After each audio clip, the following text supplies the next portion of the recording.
Now, once again, Raymond Arroyo. Welcome to our World Over After Show. I'm joined by one of our favorites, an EWTN contributor, Father Robert Sirico of the Acton Institute. Father, we got so many questions during the broadcast. I wanted to make sure we got to a few more of them. Sure. And time didn't permit, so here goes. This came from, they didn't sign it, they just sent it. It says, the president appears to want to eliminate the charitable tax deductions.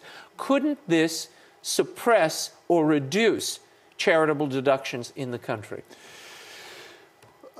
First of all, as a practical matter, I think you'd have a very difficult time doing that because across the board, you'd have a lot of progressive groups that would oppose that, as well as conservative, because a lot of charities depend upon that.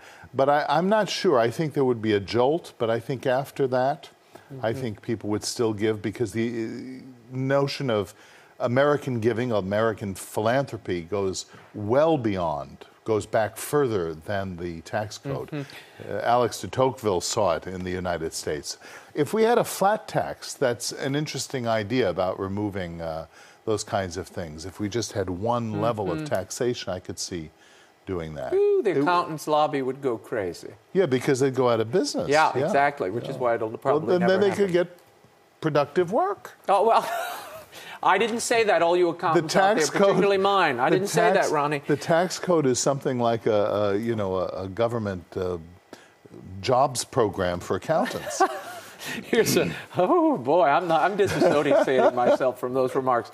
Father Richard writes, it seems to me Jesus says we should love one another as I've loved you. Good stewardship is what God gives us. It means if we have more, we should be able to share more. That's right. I agree with that. And the model of that, of course, is the Good Samaritan, who finds the man, picks him up, puts him on his own beast, brings him to an inn, puts him in the inn, pays for the man to stay in the inn, and then says to the innkeeper, and if there are more expenses, I'll pay you on my way back. That's what charity is.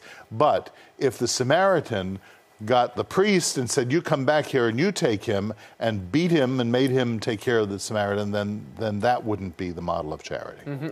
Listen to this. This is interesting. This lady writes, I agree that the wealthy should make more, who make more should support donations to faith-based charities and initiatives. Do you really think that if the wealthy didn't have to give extra to the government, that they would actually give it to faith-based charities? I think they would do two things. I think there are ways by which you could incentivize them. Build to it give into more. the system. So if you give more, you get a higher tax rebate. Yeah, you get in other words, you have a tax liability and then you give tax credits from that tax liability. But more significant is that the highest level of charity is not giving to people, but it's creating the circumstances whereby people can support themselves. Now, some people are just never going to be able to support themselves. And for those people, by the way, the book that the president of AAR, Arthur Brooks, did a wonderful book, Who Gives? And it's a whole study of the fact that conservative, poor, and religious people give in higher percentages, even give more blood than rich progressives. Wow. They really, and he documents it. He's a sociologist. Really interesting. Very interesting. Someone was asking here, what would be your advice if you were advising the president and Congress on how to come together around the table and work out this next budget deal? What would you tell them? Besides telling them they should drink plenty of wine and have a lamb chop or two before they have the discussion. You know what I would do if I had an audience like that? I would concentrate on the principle of subsidiarity, because it's such a non-ideological principle. It's so reasonable. Remind people what it is. The principle of subsidiarity says that needs are best met at the most local level of their existence.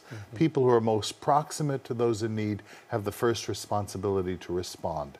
And what we need to do is to really understand how that works and how we build communities of support precisely by the fact that people know there is a need that exists. And to have a conversation on that basis rather than left and right and Republican and Democrat and all the rest of it, I think that's the way in which you could get people to come up with creative ways of responding. This tax credit idea would be something like that. Very good. Father Robert Sirico, always entertaining and insightful. Fun to be with you. Thank you so much.